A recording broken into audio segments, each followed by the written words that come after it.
What is going on, everyone? Tis Miyanovich, and I welcome you to the main dojo, the place where we process the raw struggles of men in an unprecedented paradigm. There is something inside of you that wants you to be more than what you are. But there also may be something inside of you that wants you to go down. And for some of us, that means going down for good. So, remove your ego, drop your bullshit, become vulnerable, and step into the dojo, mate.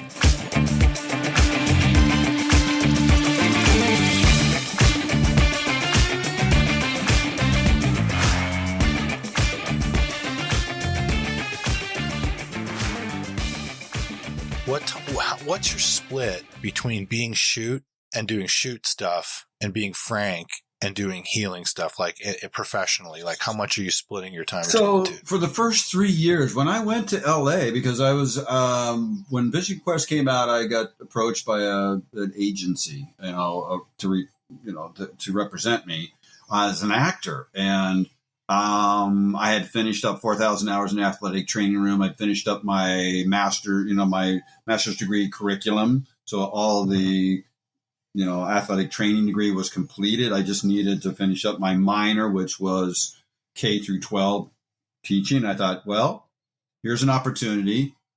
I can come back and finish my education. I've got all, my commitment to the athletic training room is done. And like, if I don't seize this as an opportunity, I'll look back at some point and go, whoa, what I could have done? What might have been possible? So I put everything that I owned in a little 2-seater 280ZX. That's it. That's all I owned. And I remember the 280ZX. Drove to LA. My brother and sister were living there. I slept on the floor in a sleeping bag in my brother's room until I found a place. I started going to acting classes. I got an agent and a manager and did all that stuff. And so in 1986, 7, and that time, 88, 89, I was going out on auditions. I was studying acting from 6 to midnight, 5 nights a week, Monday through Friday with John Sarno. I was, working as a UPS distributor, like sorter, from like midnight to like 8 a.m. And I would sleep a few hours and I'd go out on auditions, and then I'd go to class, and I wasn't eating enough. I wasn't getting enough sleep. I wasn't taking good care of myself. And so I got into that trap, that actors like starving actor thing. And my body started breaking down. But I had done a national commercial. I did another movie, did a little TV show. I did some modeling down at Calmart, and I got cast in a live action show up at Universal Studios. I played Kobad Shaw in Conan the Barbarian live show up at Universal Studios. I loved performing live. That was one of the best things I did. So after 3 years, I was like, I'm not taking good care of myself. And I met this beautiful lady named Sanda. And we started spending a lot of time together. And I said, let's talk about the future. What does this look like? And so I decided I'm going to go back to school, get a degree.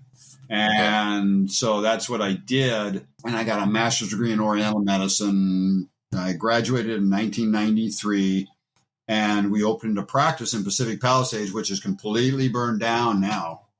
Everything that we were involved with there pretty much is gone. Several of the places that we rented are gone. The office that we worked at is completely gone now, burned down. So it's really sad to see that whole area decimated. But anyway, 27 plus years is what I did. So you're asking, like, how much did I do? Well, I did 27 years of health, fitness, and longevity with patients. I would spend 8 hours in my office a day working with patients. I was using my Qigong, my Reiki, Schulman theory, craniosacral, all the techniques that I had started to learn and develop over the years, all kind of combined them together, worked with cellular memory. And I really love that, helping people process and getting them healthy, because, our food supply sucks. We're not getting great care in Western medicine. They're treating symptomatology most of the time. If you're in an accident, you break something, you got to go. But if you're being treated for things like high blood pressure, cholesterol, certain things, they're just treating the symptom and sometimes creating more issues and side effects that I have to re-educate patients about. And because they've been a premise on a false, finding in some of these researches that were done, and then Western medicine has adopted those as reality. And now we find out that reality is completely wrong. And so now we have to re-educate the public. And so that was one of my biggest challenges in that process. So 27 years, and so for the last 5-6 years, I started doing some appearances because a friend of mine named Scott Glab said, hey, it's been 30 years. But we'd love you to come and give away some medals and trophies at our tournament that we put on every year, and it was the CIF championships, I think, and that's what kind of got me back into going out to wrestling and supporting wrestling. And next thing I know, we're making shirts so that we have something to sell as we're promoting, and then I started doing appearances, and so now it's just kind of back and forth. Like I try and do a podcast maybe once a month. I try and do an appearance every month or so. I've worked with, Michael Clayton and that group at USA Wrestling that's all about educating the coaches, the stuff that you and I were just talking about, how deleterious it is for us to be starving ourselves, dehydrating ourselves, overtraining, and then expected to go out and perform at any high level. And so for the last 5 years, I've been a clinical nutritionist for 30 plus years, but for the last 5 years, I've focused on, nutrition for optimal performance for elite athletes. And so I worked with one of the guys that's a name in the wrestling community. His name is Nick Siriano. And he came and visited the clinic when it was there in Pacific Palisades with his family.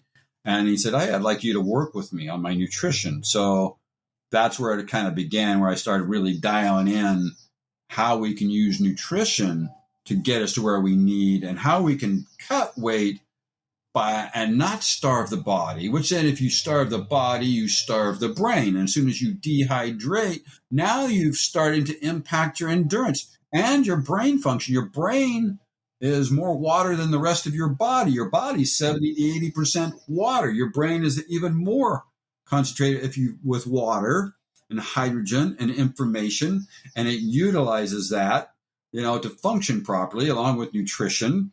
And we're starving the brain of all those things and then expecting it to perform at a high level. It's just nuts.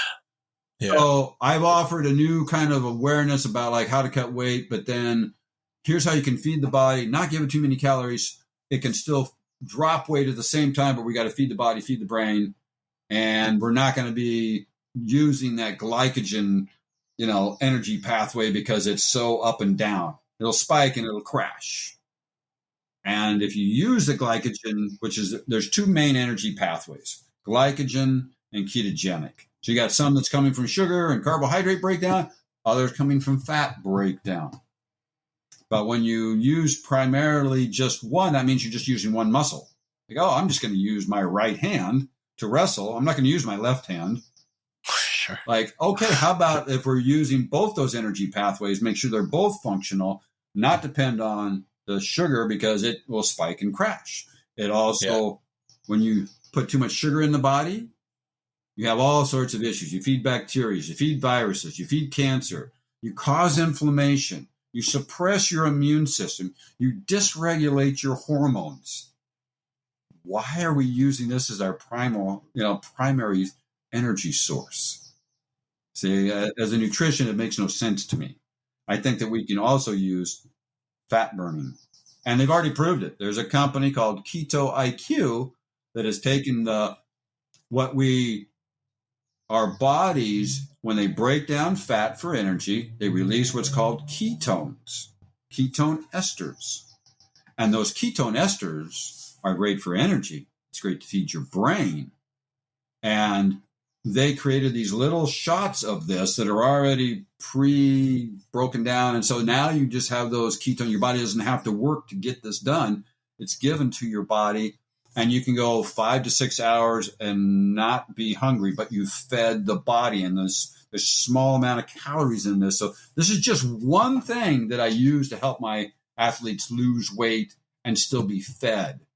And so I've got 30 years of nutrients that I'm working with, that I vetted, that I use. And now I know when to use it, how to use it. And every athlete's different. So that's the other piece that you have to deal with, is that your microbiome is going to be different than my microbiome, which means my needs, my nutritional needs are going to be different than yours. I don't even care if we live together or we were twins. Doesn't matter. Right. It's going to be different. Right. Yeah. I've heard people refer to that as metabolic flexibility. That's basically what you're teaching, is metabolic flexibility, how to have both roads to the prime energy source available and usable for the person. Yeah. And we've gone completely, in this process, we went completely into ketosis as a process. And I didn't like where he ended up in that process. He decided he wanted the guy I was working with went deep into ketosis, and what he realized that he had no energy. So he was getting the body fed on certain levels, but guess what happens when you get into ketosis? Your body doesn't hold on to electrolytes. It dumps them off very massively. So you got to make sure you have electrolytes pouring in if you're going to be in ketosis. And so I like coming in and out of ketosis, but be supported and have some, complex carbohydrates when you're coming out of ketosis. So I'm in ketosis, I'm out of ketosis. I'm in ketosis, I'm out of ketosis. And your body, if you do like an intermittent fast, and then you train at the end of that, so now the glycogen's gone, you've fasted for like between 14 and 18 hours.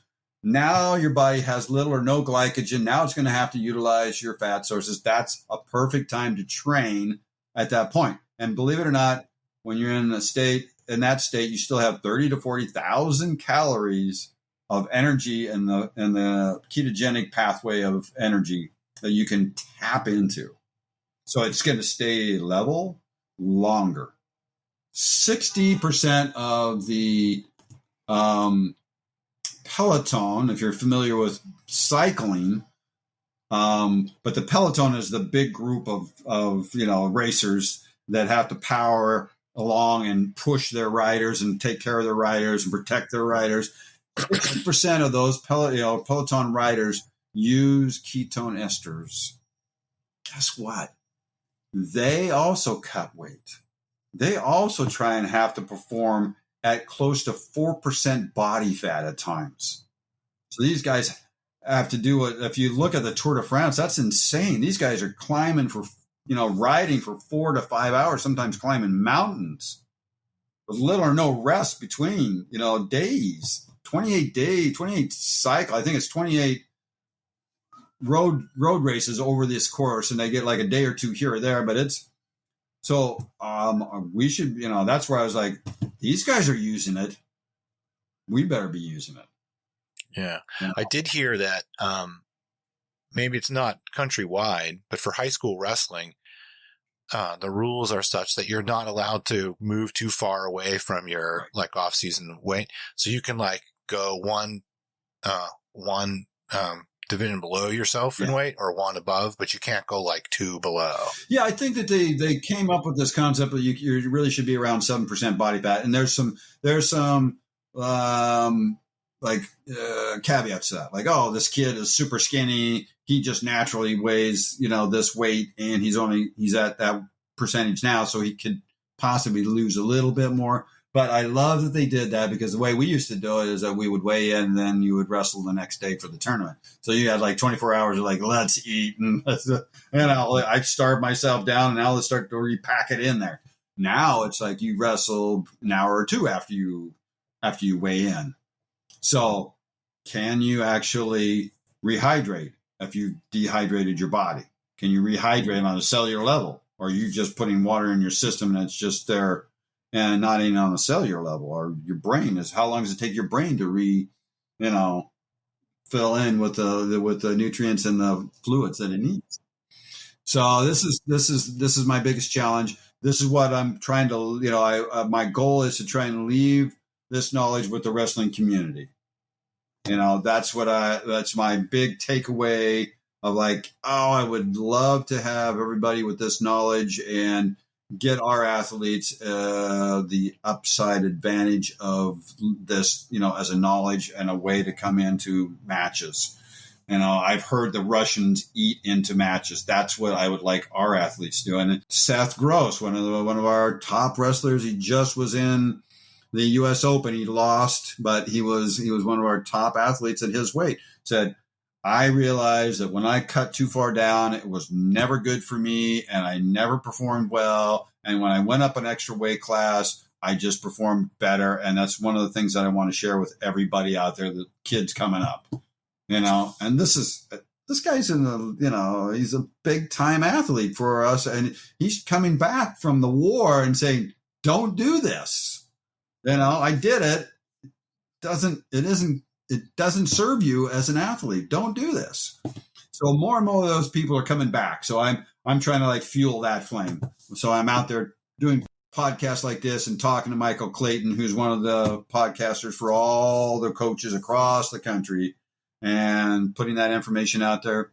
Then it's up to them whether they're going to pick it up, use it. They got rid of the wrestling program at my high school. I know happens kind of more and more, but they got rid of the wrestling program at our high school. And I think one of my great goals would be, even though I wasn't a wrestler, to get them to reinstitute it. Mm-hmm. But what I might have to do is hire Frank. Hire Shute to come in there.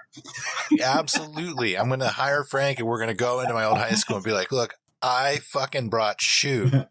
You're putting the wrestling team back together again. I might have to, man. I might hit you up on it. So just look out. Yeah, have a log ready, man. Because if we're going to go in, we got to go in big. I'll carry a log in. Absolutely. Talk about the difference between reality and movie magic. So I'm all influenced by Modine and this crazy running and cutting and all this weight. And then I find out later in an interview, he actually had to gain weight. So while we thought he was losing weight, he's gaining weight to play that role. And I'm sucking shit and starving. And he was lifting and eating more food. Yeah, it's Hollywood, baby. And, so like I said, I was a bodybuilder, and when I got cast, I was at 20, I was 215. And so I had to get down. And what was so funny is that they said, they didn't really give me a specific weight. They just said, hey, we'd like you to lose a little weight so you'd be closer to Matthews. Now I'm reading the script and it says, oh, you're 168. And I'm like, dude, that's no way I'm hitting 168. I just said, I'm going to do the ultimate, whatever I can do to make this character the best character representative of our wrestling community. If you want to be a wrestler, this is who you want to be. He's focused. He's intense. He's not a bad guy. He's just this is me. This is what I do. Nobody's going to be able to beat me. Yeah. And so good luck. Yeah. There was a Shute that wrestled in the township that I lived in the public school. I ended up going to private school because my stepdad worked in the athletic department. So I got a chance to go there. But in the township that I was in, there was a Shute there, but he wrestled 142 or something. He was a little Shute. Yeah. He was nobody wants to wrestle this guy. He was that guy. Yeah. And for 4 years he was undefeated. Wow. And you were nuts if you wanted to wrestle him. Yeah. So I could relate. There was a Shute Junior. Yeah. Right. Let's talk about Shute for a second, man, because as we were talking before I hit record, I honestly think you have to take Rocky and put it in a whole other place. Oh. That's my opinion about sports movies. So if you have Balboa and Creed, that's an untouchable thing. Okay. But if we're talking about the top 10 sports movies ever made, if you don't put Vision Quest in there, you're fucking out of your mind. That's my opinion. Okay. And while Shute can't be Creed because no one can be. Right. Shute is one of the most important characters in the world of great sports movies. Completely vital. And mostly presence. And by the way, you are that presence. what you played without saying very much is it legitimately, the perfect explanation is in the line that Michael Schofling says, and the movie's filled with so many amazing lines. Right. When he says to Loudon Swain that Shute is a genuine territoid, his own old man has to use a live wire to keep him from fucking the fireplace. Right. That is the most perfect encapsulation possible for the energy that you brought to Shute. And Shute looms over the goddamn movie. He looms over it. Like, your presence looms over the movie. And there would be no way that that's possible if you didn't actually have that presence. Right. Like, just the picture of you in the log on the shirt, that power looms over one of the greatest sports movies that was ever made. Well, thank you. End of story. Yeah. Truth. Oh. Truth. And there is no Vision Quest without Shute. You can say whatever you want about Modine. Who did a great job, by the way. Oh my He was in yeah. every scene of that movie. He had to learn how to wrestle. And a lot of movies, they don't know if they want to be a comedy. They don't want to know if they be a drama. They don't know if they want to be a Rocky. I mean, it's like this had all those little pieces where he was like the geek, but he was the loner. He had a relationship that he was trying to figure out. He was, he was learning how to wrestle himself personally, but the character had all these things he was working on in the movie. So there was a lot on Matthew's shoulders because he had to carry the movie. Oh my God, yeah. And so he had the ability to be serious when he needed to be feisty when he needed to be funny, and to be romantic as much as he could as a dumb jock that, is learning how to have a relationship and feels very uncomfortable in that scenario. But how about it? It's like as a wrestler, we know that it takes, like, your first year, you just don't know what you're doing, and you look ridiculous, and you're a fish, and you're going to get thrown on your back and stuck. He had to like, within that time frame, become somebody who was good enough to stand on the mat and wrestle undefeated champion. And he did like an amazing job. Linda did her great job. All the rest of the people fitted in there. And I really do appreciate that you're like the character. Yes, you got to give him a goal, and that goal's got to be intense enough that everybody's like, wow, And so thank God that they played it the way they did. They didn't, like I said earlier, they didn't make me out to be like, oh, he's mean, he's a bad guy, he's going to try and hurt him. Like, no, I am Mr. Wrestle. And nobody's going to take my log or my, state championship away. And, if you do, you're going to be, I'm going to beat the crap out of you. You're going to need to do something magic. I do like that they did give a little touch of dark, just a little twist when they did the scene in the bathroom. Right. That kind of was like, Shute was like, you're kind of a punk. Like he was kind of digging in. And I do like that they gave it a little bit of, not evil, but a little bit of like, you're not exactly perfectly a good guy. Right. Because you're in the bathroom shaking up the dude, right? So, I mean, if you think about it, like, here's this guy, he shows up, and I'm out there training by myself, just doing my thing, and he interrupts my training session to ask me, just to say, introduce himself. And it's kind of like, I think you make the weight? Yeah. I hope so. I hope so too. Like, I can't wait to get this freaking clown on the mat. I'll destroy him like everybody else. But it was, you're right. They had that extra little piece where we just came in, and I love the way he shot it, where Matthew just comes up from the sink, and then there I am over his shoulder, like, oh, you're a bleeder. That's another one, man, is that you can't hold your mud. I say that shit to people all 40 years, dude. 40 years I will still say to somebody for different reasons, you can't hold your mud. I have never heard that other than in the movie. I don't know if you've ever heard it either. I was like, where did they come up with that? I have no idea. Did was the scene with the log in the script? Yes. It was, and I think they took that from the military. I think they took that from some of the SEAL training stuff. And, it's interesting because you'll see that in Drago's training,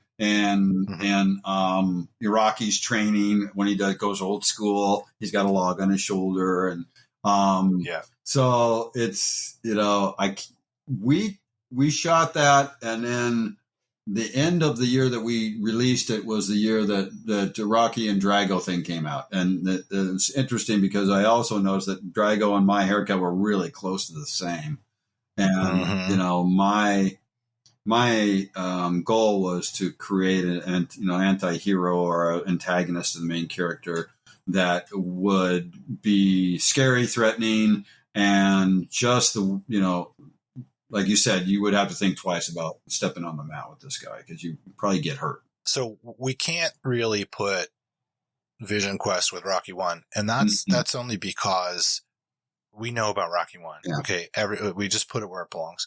But all of the other movies, I don't care if it's The Natural, I don't care if it's Hoosiers. Oh, I love Hoosiers.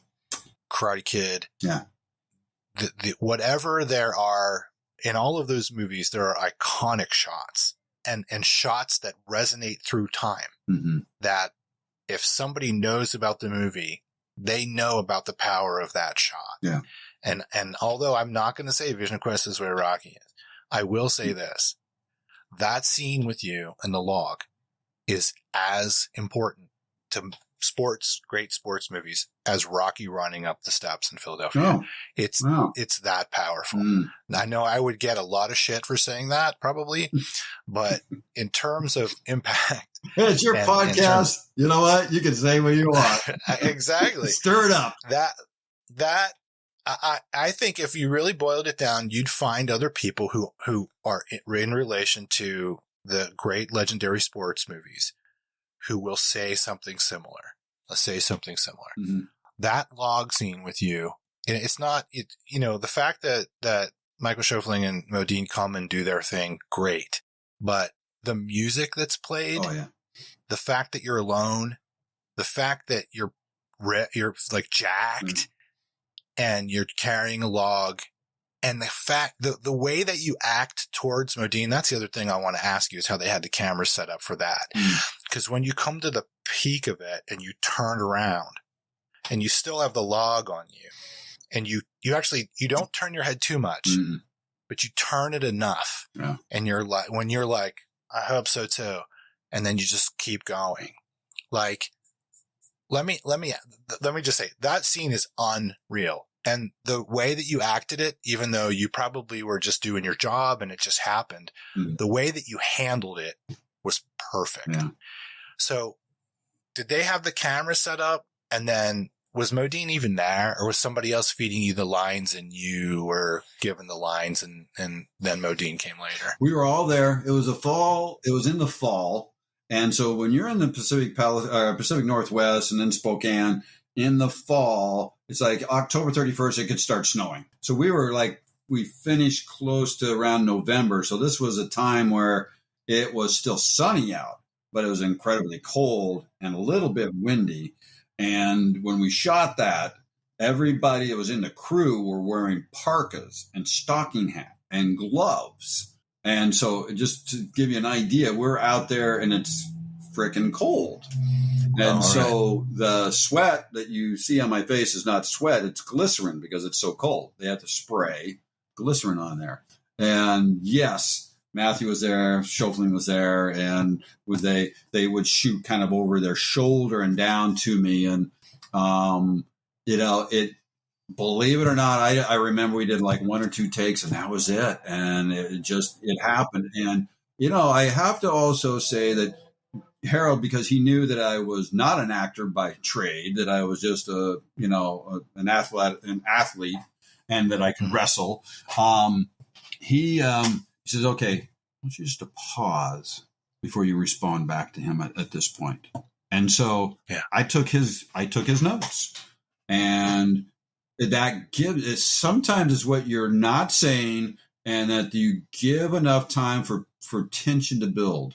Just enough tension to build, like, I hope so too. Back to work.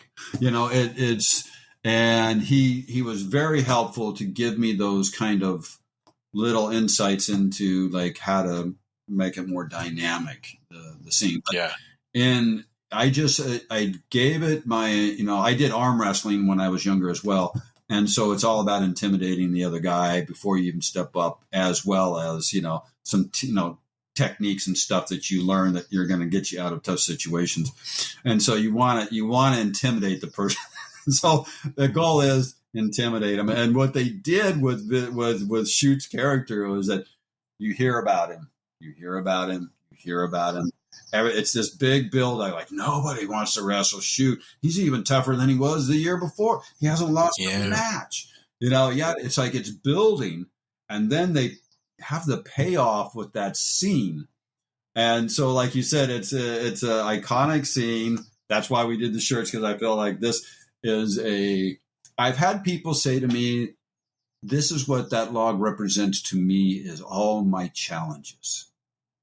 Yeah. Like, oh, yeah, it's a metaphor. Yeah. And I love that. And I've had people say, Vision Quest is what got me through Citadel. The Vision Quest is what got me through 3 deployments in Afghanistan. And I was like, when I hear stuff like that, and then your story about how it impacted you at a time when you were really struggling, and it was something that jumped you out of where you were. I mean, how incredible is that a movie could actually have that big of an impact on you as a person? Yeah. And what's amazing to me is you're humble. Like your Shute is probably inside of you also, but you're softer than Shute. Like, you're more laid back than Shute. And, that you kind of, just in talking to you for an hour, you kind of don't realize how giant Shute is. Mm-hmm. Shute is a giant power in the world of sports movies. He is a giant power. And that's why I said when we talked before I hit record, like when people are like, this is a cult classic. Yes. But I'll also say this. Yeah. Horse shit. It is a legendary sports movie. And other than Rocky, it is right there. Hoosiers, Field of Dreams, Bull Durham, Karate Kid. It is right there. It's that important. And for Modine is awesome. Schofling, awesome. Linda Fiorentino, awesome. But Shute is the power in that movie. That presence is the power. And that's in one of the greatest sports movies ever. So you just did that little small thing for a couple months in your life, carried a log, did the stuff, did whatever, got jacked, lost some weight, but it reverberates. I remember on Rich Eisen's show, Rich Eisen? Yeah. Modine was on that. And Rich Eisen talked about that. Like, this is a great legendary sports movie. And then Modine gives all the notes, right? But it really, really is, Frank. And I want to make sure that I testify to anybody that I know is a wrestler. Most of them treat the movie like a Bible. It really, that's the fact of it. And yeah, like Shute is, if you see somebody like honestly, if I talk about the movie with somebody, it's usually not, Loudon Swain. Somebody will say Shute first, like it will be, or somebody will quote one of the dirtiest Michael Schofling lines, right? It's like that. But Shute is like the power. He's like the power in that movie. So you're not even a professional actor anymore, and you carried in your way, like the lug, you carried one of the greatest sports movies ever, man.